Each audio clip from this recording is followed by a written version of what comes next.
12 제자와 70인. 오늘 말씀은 예수님이 70명의 제자들을 보내시는 그런 말씀입니다. 지난주 말씀을 기억하시면서 역시 오늘 말씀도 들어주시면 이해가 더 쉬울 것입니다. 예수님께서 이제는 예루살렘으로 가실 것을 굳게 결심하셨습니다. 그게 지난주 누가복음 9장의 소리가 본 말씀입니다. 예루살렘에 가셔서 주님은 결국은 십자가의 고난을 당하시고 죽으시고 그렇게 또 부활하시고 승천하실 것입니다. 이제 이번 여행이 마지막 여행입니다. 예루살렘으로 가는 마지막 여행, 십자가를 앞두고 마지막으로 가는 여행이 됩니다. 예수님 마음속에는 예수님이 육신으로 계실 때 마지막으로 복음을 전할 수 있는 기회입니다. 그렇기 때문에 더 많은 사람에게, 더 많은 동네에 복음을 전하기를 원하시는 주님의 마음이 있었겠죠. 그래서 주님이 70명의 제자를 선택하신 것입니다. 곧 있으면 예루살렘에서 십자가를 지실 주님, 이제 육신으로서 마지막 복음을 전하시는 마지막 기회를 주님은 놓치지 않기 위해서 조금이라도 더 많은 제자들을 선택하여 복음을 전하기 위하여 70명을 선택하신 것입니다. 자, 1절 말씀 한번 보겠습니다. 그 후에 주께서 따로 70인을 세우사 친히 가시려는 각 동네와 각 지역으로 둘씩 앞서 보내시며 이르시되 추수할 것은 많되 일꾼이 적으니 그러므로 추수하는 주인에게 청하여 추수할 일꾼들을 보내주소서 하라. 이 2절 말씀은 예수님께서 12 제자를 보내셨을 때도 똑같이 말씀하셨습니다. 12명의 제자를 보내시면서 추수할 것은 많은데 일꾼이 부족하니까 주인에게 일꾼을 보내달라 기도하라. 그렇게 말씀하셨습니다. 그런 후에 70명의 제자들을 보내시면서도 역시 똑같은 말씀을 하신 거예요. 추수할 것은 많은데 일꾼이 부족하니까 주인에게 청하여 일꾼을 보내달라. 그렇게 말씀합니다. 그런데 다시 1절 말씀을 보겠습니다. 주께서 따로 70명을 세우사 가시려는 각 동네와 각 지역으로 둘씩 앞서 보내셨다. 그렇게 말씀이 나옵니다. 여기에서 따로 70명을 세우셨다. 따로 세우셨다는 것은 12명의 제자 외에 따로 세우셨다는 것입니다. 그러면 12명의 제자를 포함해서 82명을 보내셨는가? 그렇지 않아요. 12명의 제자는 보내지 않으셨어요. 70명만 보내셨습니다. 추수할 것은 많고 일꾼이 적다고 말씀하신 주님께서 12명의 제자를 포함해서 보냈다면 더 많은 곳에 복음을 전할 수도 있었을 텐데 12명의 제자는 이번 전도 여행에 포함시키지 않으셨습니다. 그리고 따로 70명을 세워서 그들만 보내신 것이죠. 왜 그러셨을까에 대한 의문을 품고 오늘 말씀을 시작하려고 하는 것입니다. 이제 70명의 제자들이 각 지역에 둘씩 그렇게 짝을 지어서 갔기 때문에 35군데를 방문했겠죠. 아마 한 지역만 방문한 것이 아니라 2지역, 3지역 방문했다면 더 많았겠죠. 여하튼 전도팀이 35팀입니다. 둘씩 짝을 지었기 때문에 얼마 동안, 며칠 동안 그들이 전도했는지 알 수는 없는데 분명한 것은 그들이 그 전도 여행에서 성공적으로 그 여행을 마치고 돌아왔다는 것입니다. 그 말씀이 오늘 읽으신 본문부터 기록되어 있는 거예요. 17절 보면 70인이 기뻐하며 돌아왔다. 그렇게 말씀이 나옵니다. 그러면서 그들이 그 전도 보고 선교 보고를 하는데 이렇게 이야기합니다. 이르되 주여 주의 이름이면 귀신들도 우리에게 항복하더이다. 아마 이 70명에게 있어서는 너무나 놀라운 체험이었을 것 같습니다. 주님의 복음을 전하며 귀신 들리고 병든 자들이 있을 때 예수님의 이름으로 선포했을 때 귀신들도 떠나는, 귀신들도 복종하는 그런 역사를 이 70명이 경험한 것입니다. 너무 흥분돼서 기뻐하며 돌아와서 주님께 말씀하는 거죠. 주님의 이름 한마디면 귀신들도 우리에게 항복합니다 하면서 기쁨의 보고를 합니다. 그때 예수님이 이렇게 말씀하십니다. 예수께서 이르시되 사탄이 하늘로부터 번개같이 떨어지는 것을 내가 보았다. 너희가 하나님 나라의 복음을 선포하는 그 순간, 너희가 예수님의 이름으로 귀신을 쫓아내는 바로 그 순간에 나는 사탄이 하늘로부터 번개같이 떨어지는 것을 보았다. 주님이 그렇게 말씀하셔요. 그러면서 20절에 주님이 이렇게 말씀합니다. 그러나 귀신들이 너희에게 항복하는 것으로 기뻐하지 말고 너희 이름이 하늘에 기록된 것으로 기뻐하라 하시니라. 귀신들이 너희에게 항복한 것, 그것도 충분히 기뻐할 만한 일이지만 그것으로 기뻐하지 말고 너희 이름이 하늘에 기록된 것으로 기뻐하라. 이렇게 말씀합니다. 제자들, 70명의 제자들의 이름이 어디에 기록되었다는 거예요? 하늘에 기록되었다는 것입니다. 그런데 왜 주님이 이 말씀을 하셨을까? 귀신들이 너희에게 항복하는 것으로 기뻐하지 말고 너희 이름이 하늘에 기록된 것으로 기뻐하라. 여러 가지 이유가 있을 것입니다. 그런데 그 중에 하나는 무엇이냐? 귀신을 쫓아내고서도, 그렇게 귀신을 쫓아내는 이적과 기적을 행하고서도 그의 이름이 하늘에 기록되지 못한 사람들이 있기 때문에 그래요. 그게 중요한 것입니다. 귀신을 쫓아냈다는 것 자체가 그들의 이름이 하늘에 기록됐다는 것에 대한 증거가 될 수는 없는 거예요. 하늘에 이름이 기록되었다는 것은 그들이 구원받은 하나님의 백성이라는 것이죠. 그런데 귀신을 쫓아내는 그런 기적과 이적을 행했음에도 불구하고 그들의 이름이 하늘에 기록되지 못한 사람들이 분명히 성경에는 여러 명이 나오고 있습니다. 가장 대표적인 사람은 누군가? 12명의 제자 중에 한 명인 가룟 유다입니다. 12명의 제자들을 주님이 보내셨을 때도 12명의 제자들이 귀신을 쫓아내는 그런 경험을 합니다. 가룟 유다만 거기에 빠졌을까? 그렇지 않았을 것입니다. 가룟 유다는 예수님의 12명 중에 선택된 사람이고 다른 제자들과 동일하게 귀신도 쫓아내고 병도 고치는 그런 이적과 기적을 동일하게 행했던 사람입니다. 그러나 가룟 유다의 이름은 하늘에 기록되어 있지 않죠. 또한 우리가 마태복음 7장에 보면 주님께서 분명하게 우리에게 보여주시는 말씀이 있습니다. 한번 보겠습니다. 그날에 많은 사람이 나더러 이르되 주여 주여 우리가 주의 이름으로 선지자 노릇하며 주의 이름으로 귀신을 쫓아내며 주님의 이름으로 많은 권능을 행하지 아니하였나이까. 그때 이제 주님이 뭐라고 말씀하세요? 주님의 이름으로 선지자 노릇하고 주님의 이름으로 귀신을 쫓아내고 주님의 이름으로 많은 권능을 행한 자들에게 주님이 말씀하십니다. 그때에 내가 그들에게 밝히 말하되 내가 너희를 도무지 알지 못하니 불법을 행하는 자들아 내게서 떠나가라 하리라. 이들은 주님의 이름으로 선지자 노릇, 또 귀신을 쫓아내는 그런 역사, 또 많은 권능, 병 고치는 권능 등 그것을 행했던 사람입니다. 그런데 놀랍게도 그들의 이름이 하늘에 기록되어 있지 않았어요. 그런데 이들이 자기들 이름이 하늘에 기록되지 못했다는 것을 언제 알았는가? 그때 가서 알게 됩니다. 주님 앞에 심판대 앞에 설 때 그때 가서 아는 거예요. 자기들이 귀신을 쫓아낼 때, 자기들이 선지자 노릇을 할 때, 자기들이 권능을 행할 때 그때는 몰랐어요. 그때는 자기들의 이름이 하늘에 기록되어 있다고 생각했겠죠. 그런데 바로 주님 앞에 설 때, 마지막 심판대 앞에 설 때 주님 불렀더니 누구시더라? 주님이 말씀하시는 겁니다. 우리가 주님의 이름으로 얼마나 많은 귀신을 내쫓았는데요. 우리가 주님의 이름으로 얼마나 많은 병을 고치고 권능을 행했는데요. 우리가 주님의 이름으로 얼마나 많은 선지자 노릇을 했는데 왜 우리를 모른다고 합니까? 나는 도통 너희를 알지 못한다.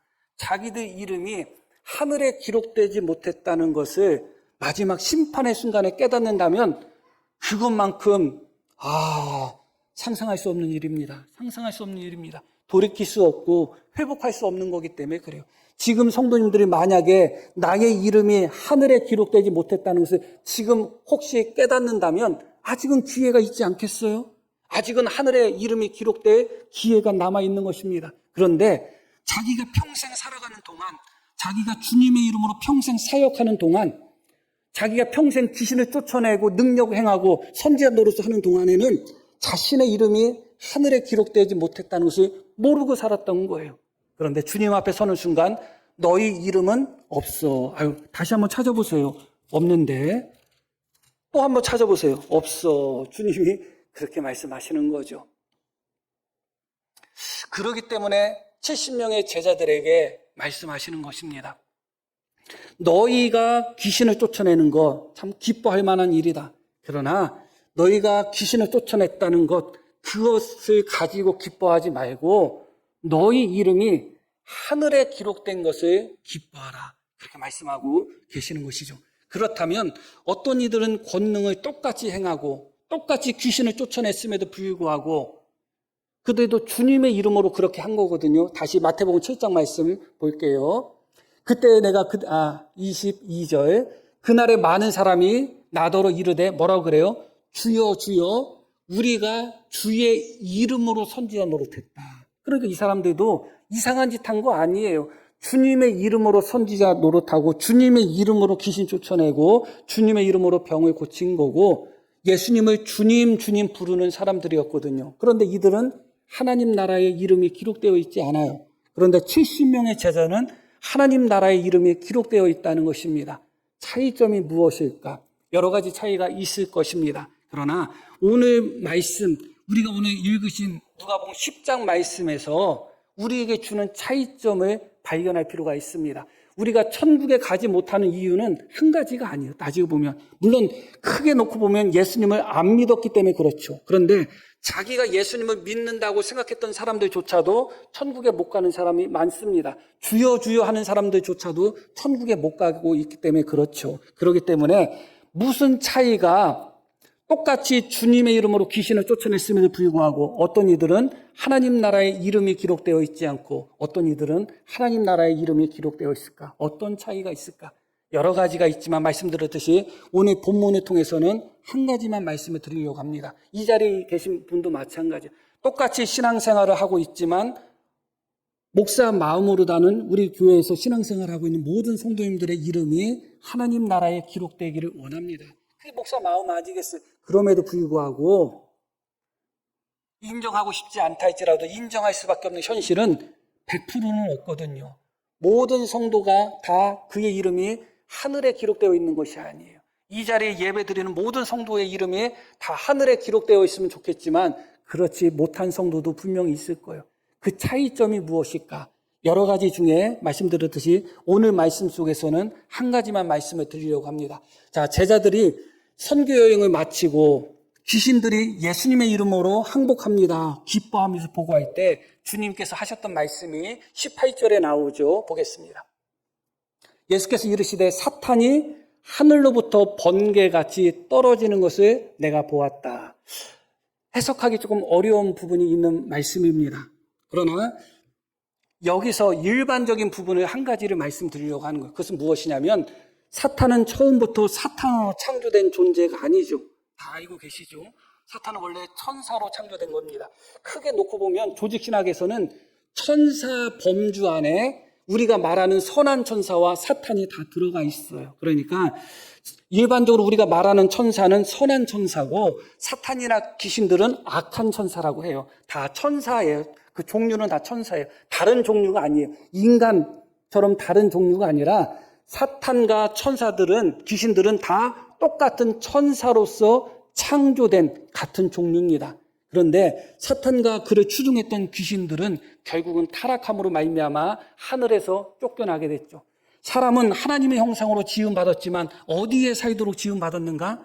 사람은 하나님의 형상으로 지음받았어도 땅에 살도록 지음을 받았습니다. 그러나 사탄은 처음부터 하늘에 살도록 창조된 존재예요. 천사로서 창조되었기 때문에 하나님 계신 곳에서 하나님을 찬양하며 하나님을 섬기며 하늘에서 살도록 창조된 존재가 사탄이에요. 그런데 그 사탄이 그 하늘로부터 번개같이 떨어졌다는 것을 주님이 말씀하고 계시는 거예요. 왜 떨어졌는가? 가장 근본적이고 본질적인 것은 사탄의 교만이었던 것이죠.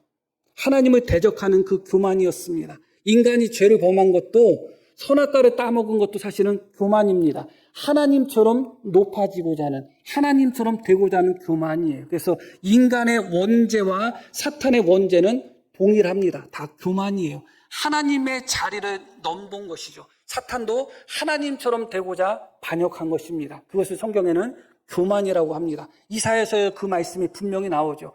아침의 별, 계명성이라고 일컫습니다. 하늘까지 높아지려고 했지만 결국은 떨어질 수밖에 없었던 것이죠. 그 원인이 무엇이라고요? 그 원인이 교만이었던 것입니다. 결국은 이 사탄은 교만함으로 말미암아 하나님께 반역했고 교만함으로 말미암아 원래 하늘에서 살게 된 존재였지만 땅으로 떨어질 수밖에 없었던 것이죠. 그런데 예수님이 제자들에게 너희 이름이 하늘에 기록된 것으로 기뻐하라 그렇게 말씀하시고 21절에 이렇게 말씀하십니다. 그때에 예수께서 성령으로 기뻐하시며 이르시되 천지의 주제이신 아버지여 이것을 지혜롭고 슬기는 자들에게는 숨기시고 어린아이들에게는 나타내심을 감사하나이다. 이것을 지혜롭고 슬기는 자들에게는 숨기셨다. 그리고 어린이들에게는 나타내셨다. 어린이가 의미하는 대상이 누구일까요? 어떤 사람을 의미하죠? 겸손한 자를 의미하는 거예요. 그래서 실제로 어린아이를 이야기하는 것이 아니라 겸손한 자를 의미하고 이 어린아이들에 해당되는 사람이 누구냐? 70명의 제자를 이야기하는 것입니다. 하나님, 이것을 70명의 제자들, 어린아이와 같은 겸손한 마음을 갖고 있는 70명의 제자들에게는 이것을 허락하여 주셨고 나타내 주셨고 지혜롭고 슬기는 자들에게는 숨기셨음을 감사합니다. 이것이 아버지 하나님의 뜻입니다. 그렇게 이야기하죠. 그러면 여기서 지혜롭고 슬기 있는 자는 어떤 자를 의미해요? 교만한 자를 의미하는 것입니다. 하나님께서 복음의 역사, 복음의 능력, 복음의 기적 70명의 제자들이 가서 복음을 선포했고 귀신을 쫓아냈고 예수님의 이름으로 많은 이적을 행했는데 그 모든 것이 그들이 잘났기 때문이 아니라 그들이 어린아이와 같은 겸손한 믿음을 갖고 있었기 때문에 그들에게 보여주셨다는 것이죠. 그들에게 나타내셨다는 겁니다. 그러나 자기가 지혜롭다 생각하고 자기가 지식이 있다 생각하며 스스로 교만한 자에게는 하나님께서 하나님의 기적을 보여주시지도 않고 하나님의 말씀을 깨닫게 하지도 않고 하나님께서 가리신다는 것입니다. 핵심은 제자들이 예수님의 이름으로 귀신을 쫓아내고 예수님의 이름으로 복음을 선포해서 그것이 성공적으로 이루어진 것은 결국은 그 70명의 제자들이 어떤 사람이었기 때문에 그렇다는 거예요. 어린아이와 같은 겸손한 사람이었기 때문에 그렇다는 것이죠. 여기서 우리에게 보여주고자 하는 진리는 무엇이냐? 원래 사탄은 하늘에 살게 된 존재입니다. 그러나 교만한 마음, 교만으로 인하여 하늘에 살게 된 존재가 땅으로 떨어지는 것입니다. 나중에는 무저갱 지옥으로 빠지게 되겠죠. 그러나 사람들은 원래 땅에 살도록 지음받은 존재고 70명의 제자들도 역시 땅에 있습니다. 그런데 놀랍게도 그들의 겸손으로 말미암아 그들은 하늘의 이름이 기록되었다는 것입니다. 그것이 바로 교만과 겸손의 가장 큰 차이점인 것입니다. 가장 큰 특징인 거예요. 교만은 하늘에 있는 자를 땅으로 떨어뜨리고 겸손은 하늘에 있는 자들의 이름을 하늘에 기록하고 있는 것입니다. 그게 겸손과 교만인 것이죠. 예수님께서 제자들이 누가 크냐 하면서 서로 다툴 때 마태복음 18장에서 이렇게 말씀하십니다. 3절 이르시되 누가 서로 크냐 다툴 때 말씀하신 거예요. 이르시되 진실로 너희에게 이르노니 너희가 돌이켜 어린 아이들과 같이 되지 아니하면 뭐라고 말씀하시죠? 함께 읽습니다. 결단코 천국에 들어가지 못하리라. 이 너무 놀라운 말씀이에요. 누가 크냐고 싸울 때 주님은 어린아이와 같이 자기를 낮추는 자가 크다. 그 말씀만 하시지 않았어요. 그 말씀을 하시기 전에 먼저 뭐라고 말씀하셨냐면 어린아이와 같이 되지 않으면 돌이켜서 지금 너희의 모습, 누가 큰가 싸우는 너희의 모습, 결국 그 모습은 어떤 모습이에요? 교만한 모습이죠. 누가 큰가 싸우는 것은 교만한 모습입니다. 그런 모습에서 돌이켜서 어린아이와 같이 자기를 낮추고 겸손해지지 않으면 결단코, 이중부정이에요. 결단코 절대로 천국에 들어가지도 못할 것이다. 천국에서 더 크냐 작으냐의 싸움이 아니라 교만한 자, 어린아이처럼 겸손하지 못하고 누가 큰가 다투면서 자기가 더 크다고 생각하고 교만한 마음 속에서 돌이키지 않는 자는 하나님 나라에 들어갈 수 없다는 거예요. 그래서 사실은 이 교만이라는 것은 믿음과 함께 하나님 나라에 들어갈 때 하나님이 우리를 검사하는 하나의 기준이 되는 것입니다. 어린아이와 같은 마음을, 겸손한 마음을 품지 않고 높은 마음, 교만한 마음을 품는 자는 결단코라고 말씀합니다. 천국 자체를 들어갈 수가 없다. 그들의 이름이 하늘에 기록되어 있을 수가 없다. 하늘의 사이드로 창조되었던 사탄조차도 교만함으로 범죄했을 때 땅으로 떨어지는 것입니다. 그러나 겸손함으로, 다시 본문 말씀 17절 말씀으로 돌아가겠습니다. 70인이 기뻐하며 돌아와 이르되 주여 주의 이름이면, 뭐라고 이야기하죠? 주님의 이름이면 귀신들도 우리에게 항복합니다. 주님의 이름으로 이들은 귀신을 쫓아냈다는 거예요. 뭐 그냥 평범하죠. 우리는 너무도 자연스럽게 주님의 이름을 선포하기 때문에 너무나 평범하게 느껴집니다. 그런데 12명의 제자들을 보내셨을 때 12명의 제자들도 병을 고치고 귀신을 쫓아냈거든요. 그러나 12명의 제자들은 예수님의 이름으로 병 고치고 예수님의 이름으로 귀신 쫓아내지 않았어요. 그냥 그들이 병 고쳤다, 그냥 그들이 귀신을 쫓아냈다, 그렇게 나와요. 왜냐하면 12명의 제자들에게는 예수님이 귀신을 쫓아내고 병을 고치고 능력을 행하는, 그런 권능을 행하는 능력을 주셔서 보낸 거예요. 그러니까 자기들은 우리는 귀신 쫓아내는 능력이 있어, 우리는 병 고치는 능력이 있어, 우리는 권능 행하는 능력이 있어, 그렇게 생각하고 가서 복음을 전했거든요. 그래서 12명의 제자는 예수님의 이름으로 귀신을 쫓아냈다, 복음서에는 전혀 그런 기록이 없어요. 그러나 이 70명은 예수님의 이름으로 귀신을 쫓아내고 있는 것입니다. 자기 이름이 아니라, 자기가 받은 은사가 아니라, 자기가 갖고 있는 능력과 권능이 아니라 오직 주님의 이름으로 귀신을 쫓아내고 있는 것이죠. 무엇을 보여주고 있는가? 겸손함을 보여주고 있는 것입니다. 21절에도 말씀을 드렸듯이 어린아이들에게는 보여주시고 지혜롭고 지식 있는 자들에게는 숨기셨다고 말씀하셨는데, 그것이 바로 무엇을 의미한다고 말씀드렸어요? 교만한 자들에게는 감추시고 겸손한 자들에게는 나타내시는 하나님의 은혜라고 말씀을 드렸어요. 그렇기 때문에 결국은 이 70명의 제자들에게 우리가 오늘 발견할 수 있는 말씀은 무엇인가? 겸손함입니다. 다른 걸 발견할 수가 없어요. 겸손함을 발견할 수가 있어요. 그렇다면 오늘 말씀 처음에 모두의 말씀을 드렸던 것처럼 왜 예수님께서 12제자를 제외하시고 70명만 따로 보내셨는가? 그 부분에 여기서 말씀을 드리려고 하는 거예요. 왜 그러셨을까? 추수할 일꾼이 없기 때문에 한 명이라도 더 보내셔야 되는데 우리 예수님은 70명만 보내시고 12명은 보내지 않으셨어요. 우리가 지난주에 누가복음 9장을 배워서 잘 알고 있죠. 누가복음 9장에 나오는 내용들이 어떤 내용인가 한번 잠깐 살펴볼게요. 제자 중에서 누가 크냐 하는 변론이 일어났다.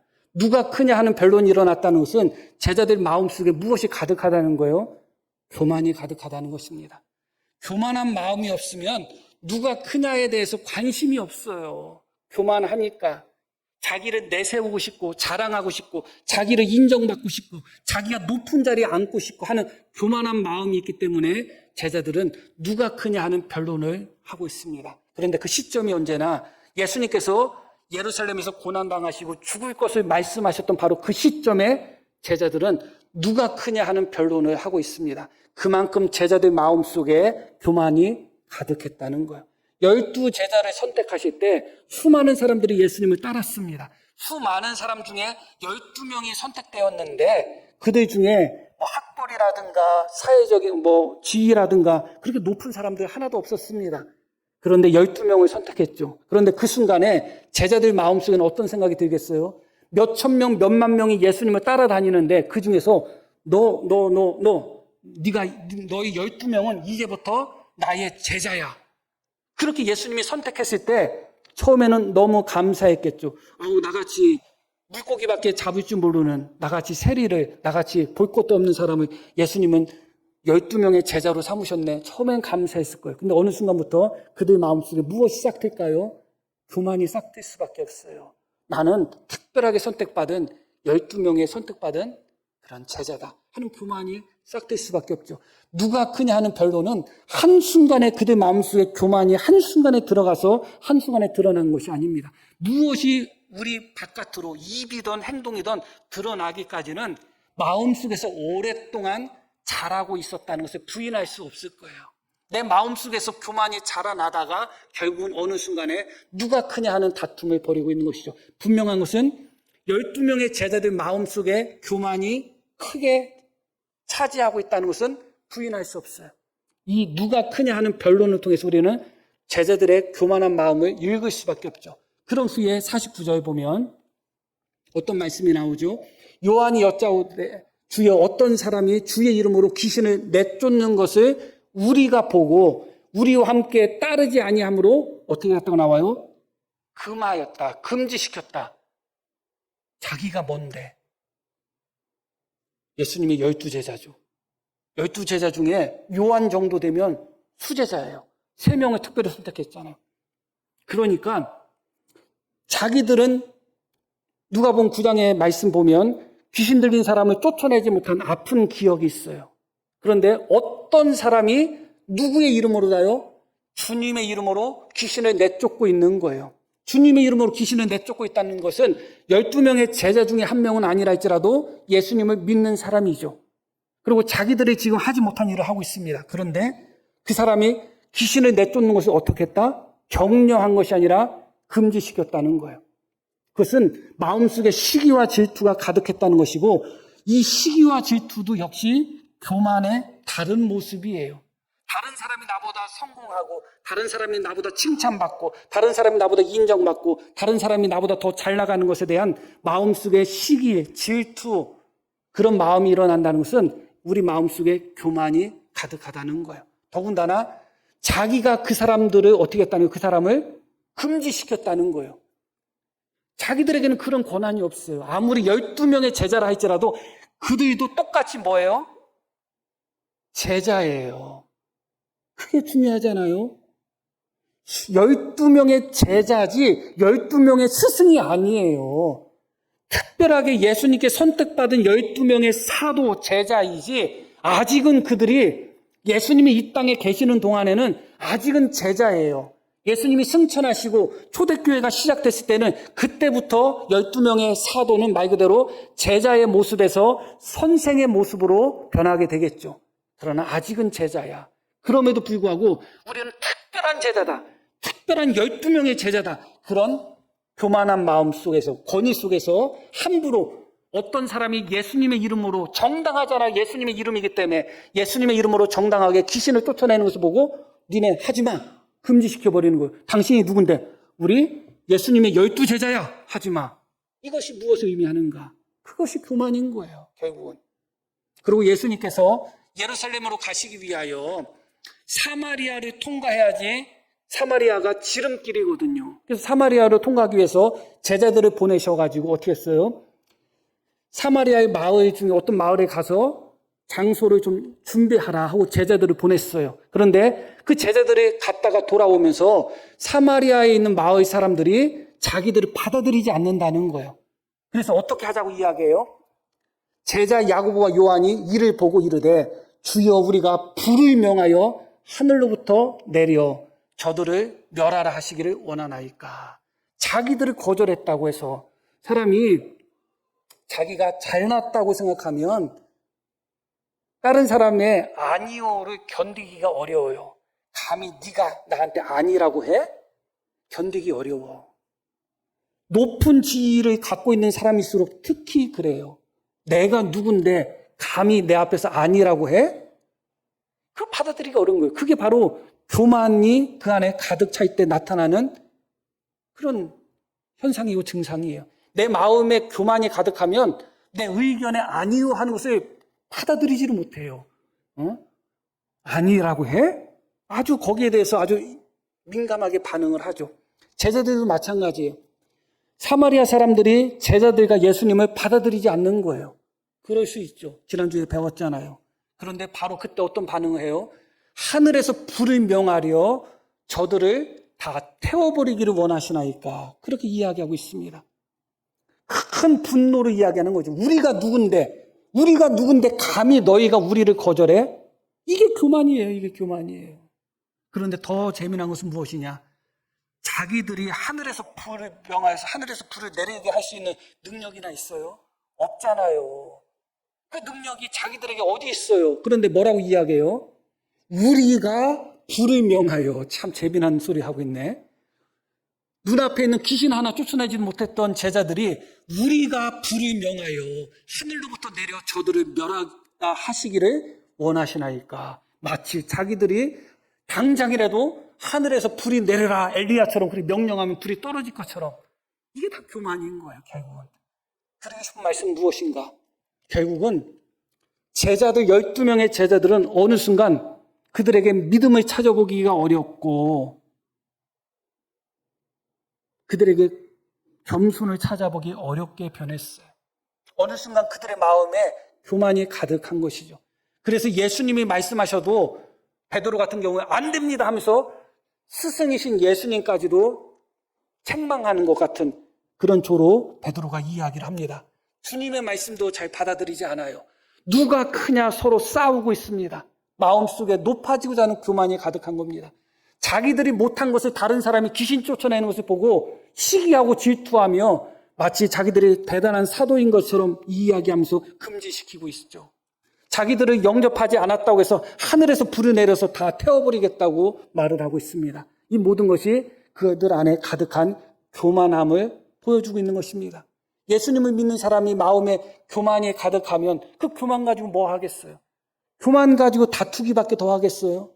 예수님을 믿는 사람이 마음에 교만이 가득하면 교만 가지고 서로 정죄하고 때로는 분노하고 때로는 누가 큰가 싸우고 그런 일밖에 더 하겠어요? 교만한 성도가 할 수 있는 게 과연 무엇이 있겠어요?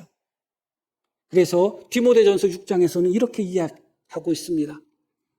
그는 교만하여 아무것도 알지 못하고 변론과 언쟁을 좋아한다. 교만한 자의 특징을 이야기해요. 그런데 아무것도 알지도 못하면서 모든 것을 알고 있는 것처럼 생각하며 변론하고 언쟁하는 것을 좋아한다. 그렇게 말씀이 나오죠. 여기서 좋아한다는 뜻은 무엇이냐? 병이 들었다는 의미예요. 직역하면. 어떤 병이 들었다는 거요? 교만해서 변론하고 언쟁하는 병이 들었다는 거예요. 제가 예전에 중학교 때 그렇게 시장 구경을 많이 했어요. 별명이 장돌뱅이였어요. 그래서 아유 저거 병 났다. 가만히 있지 못하는 거 장난이면 튀어나가는 거죠. 병 들었다. 그런데 교만한 자는 어떤 병이 드는가? 변론과 언쟁을 하는 병이 드는 거예요. 그게 하나의 병처럼. 그래서 어떤 모습을 보이고 있는가? 투기하고 분쟁하고 비방하고 악한 생각을 하고 있다. 마음이 부패해지고 진리를 잃어버려 경건의 이익의 방도로 생각하는 자들의 다툼이 일어난다. 이 다툼이 일어난다는 것은 우리 성경이 그냥 다툼이 일어난다고 번역됐는데 끊임없이 계속해서 다툼을 일으킨다. 그런 의미예요. 한번 다투고 끝나는 것이 아니라 조금 지나면 이게 병이야. 또 나와. 시기하고 질투하는 거 이게 병이요. 또 나오는 거예요. 언쟁하고 방파 싸움하고 분쟁하고 이게 병이야. 또 나오는 거예요. 어떤 마음 속에서? 교만함 속에서. 교만한 마음 속에서는 언쟁하고 논쟁하고 시기하고 질투하는 그런 병이 든다는 거예요. 그래서 다툼이 끊이지 않는다는 거예요. 제자들의 모습 속에서 발견하고 있지 않나요? 제자라고 하지만 12제자라고 하지만 서로가 누가 크냐 싸우고 다투고 있는 거예요. 12명의 제자들이. 그러고 다른 이름 모를 제자들이 귀신을 쫓아내는 모습을 보면서 시기하고 질투하면서 쫓아내지 마. 너희가 뭔데 쫓아내. 그런 모습을 보이고 있는 거예요.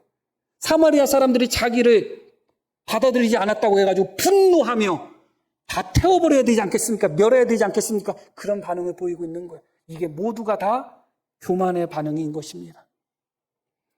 어느 순간 12명의 제자들 마음속에 이 교만이 가득해진 거예요.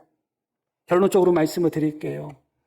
추수할 것은 많지만 일꾼이 부족한 상태였습니다. 한 사람이라도 더 보내야 되는데 이 12명의 제자들은 그 마음속에 어느 순간 교만이 가득해서 언쟁하는 것을 좋아하고 누가 큰가 싸우는 것을 좋아하고 다른 사람은 시기 질투하는 것을 좋아하고 병들어 있고 누가 자기 말에 아니요 한 번만 하면 하늘에서 불을 내릴 정도로 분노하고 화를 내고 그런 거에 너무 익숙해져 버렸어요. 어느 순간 그들을 보낼 수가 없는 것이죠. 예수님께서 12제자를 보내실 때도 둘씩 짝을 지어서 보내셨고 70명의 제자들을 보내실 때도 둘씩 짝을 지어서 보내셨습니다. 그 둘이 짝을 지어서 갈 때 지금 12명의 제자들의 상태는 둘씩 짝을 지어서 가면 어떻게 하겠어요? 복음 전하러 가면서 네가 크냐 내가 크냐, 네가 잘났냐 내가 잘났냐 싸우지 않겠어요? 어찌 그들을 보낼 수가 있어요? 지금 보낼 수가 없는 거예요. 지금은. 예수님은 복음을 전하는 자들에게 어느 곳에 가든지 무엇을 하라고 말씀하셨어요? 평화를 선포하라고 합니다. 그런데 지금 제자들 마음속에, 12명의 제자들 마음속에는 평화가 없어요. 온통 다툼이 있고 경쟁이 있고 시기가 있고 질투가 있고 자기를 무시한다고 생각하면서 분노만 가득해요. 그런 상태에 가서 어디 가서 평화를 선포하겠어요? 자기 말을 무시하고 자기를 영접하지 않았다고 해서 하늘에서 불을 내려서 다 멸해버리겠다고 하는 사람들에게 어떻게 평화의 복음을 전하라고 할 수가 있겠어요? 어느 순간 이 12명의 제자들 마음속에는 겸손함이 사라져버렸던 것입니다. 보내고 싶으셔도 아직은 보내지를 못하는 거예요. 그런 상태에서는 주님이 분명히 말씀하셨듯이 너희가 어린아이처럼 겸손해지지 않으면 결단코 천국에 들어갈 수 없다는 말씀이 이루어질 수밖에 없는 거예요. 그렇기 때문에 주님은 70명의 제자를 따로 선택해서 그들을 보내신 것입니다. 그것을 통해서 점점 제자들은 깨달아가게 될 것이죠. 오늘 말씀 속에서 한 가지만 기억하시면 됩니다. 교만은 하늘에 사이도록 창조되었던 사탄도 떨어뜨리는 것입니다. 그러나 겸손은 땅에 사는 인간조차도 하늘의 이름을 기록하게 만드는 것입니다. 그런데 놀랍게도 사탄이 하늘에서 번개처럼 떨어졌다는 그 말씀, 주님이 언제 그것을 보았다고 말씀하시냐면 겸손한 70명의 제자들이 주님의 이름으로 복음을 전하는 그 순간에 교만한 사탄이 하늘에서 번개처럼 떨어지는 것을 보았다고 말씀하신 것이죠. 우리에게 주는 교훈이 분명히 있는 것입니다. 겸손한 자로서 하나님을 섬기고 겸손한 자로서 복음을 전하고 겸손한 자로서 나아가면 우리의 이름이 하늘에 기록되는 것으로 끝나는 것이 아니에요.